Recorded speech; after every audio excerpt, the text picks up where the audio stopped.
Hi everyone. Well, today I'm going to remove the carburetors from my 1990 Kawasaki EN500, otherwise known as the Vulcan. You can see I've already removed the seat. I have the battery left on a optimizer just to keep the battery topped up. I've already removed the fuel tank. All it is a 10mm bolt that holds the fuel tank in, and there's a rubber grommet on each side of the frame that holds the tank in position. You'll also have to disconnect the fuel pipe from the petrol tap, or petcock as it's more commonly known. I've already done part of the work, so I'll just show you what I've done. This is where the carburetor would normally sit, so it's the air box and the intake.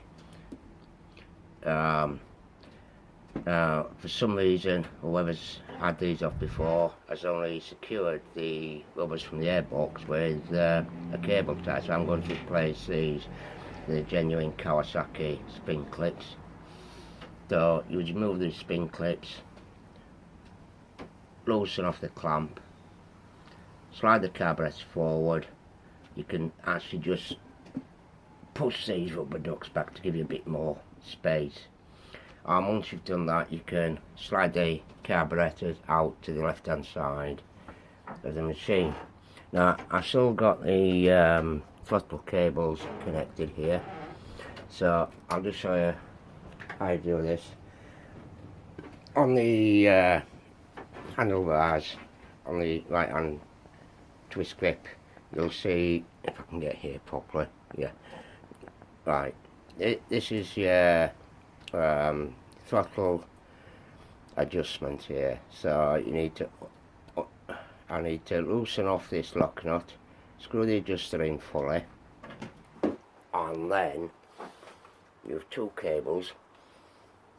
Then I don't know if you can actually just see here properly. I'll try and get it a little bit better here. The cable comes down, and it's basically just a nipple on the end of the cable that slides in there, you see, and when I loosen the cable off, that will should give me enough clearance just to slide that nipple out of its holding, and I can then just remove the carburetor away.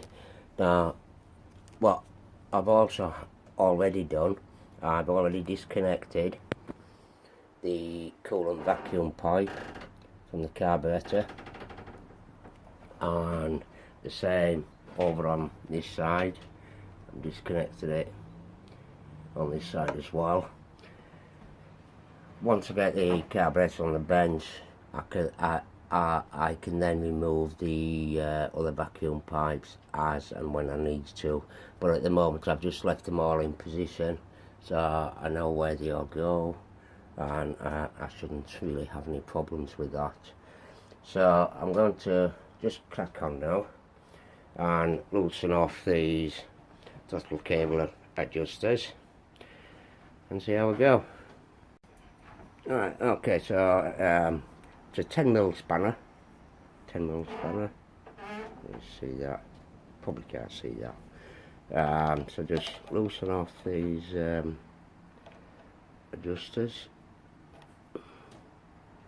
This is the lock nut for the adjusters.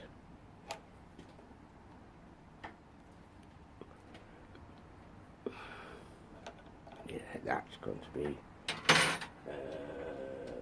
8mm, I think. Yeah, and it's an 8mm spanner for the actual adjusters. I think actually it's the opposite way. Screw them out, I think. Yeah, that's it.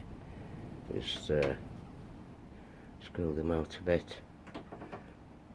That's it.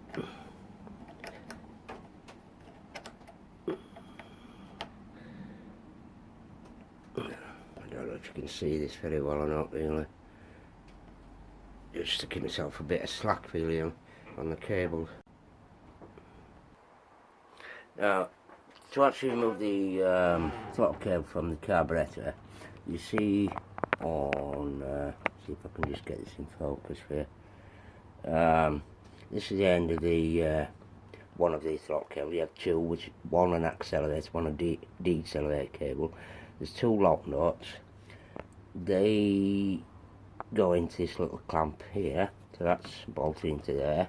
Just loosen the lock nuts. You remove the cable from the clamp, and you'll be able to just slot out the end of the cable. See if I can get it here. So you see the end of the cable has like a little nipple on it, you see, and that just slides into here.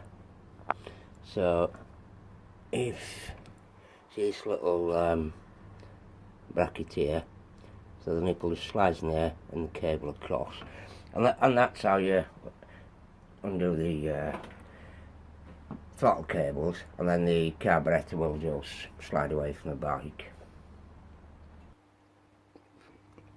So I've now got the carburetors removed. I've just sat them in a little tub here, and all I've done, I just loosened off the float bowl drain screws, just to drain fuel out of the carburetors, out of the floats. So it'll just make it a bit cleaner to work on. These are carburetors.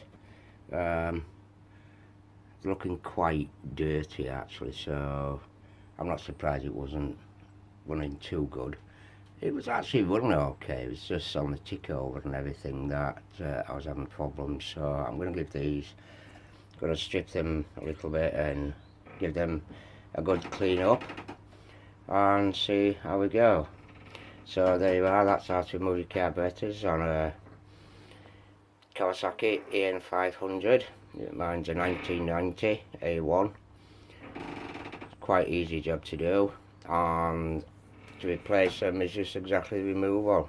The only thing I'm going to do is, additional to this, is I will be replacing the both throttle cables, as one of them was actually quite rusted into the adjuster on the handlebar grip.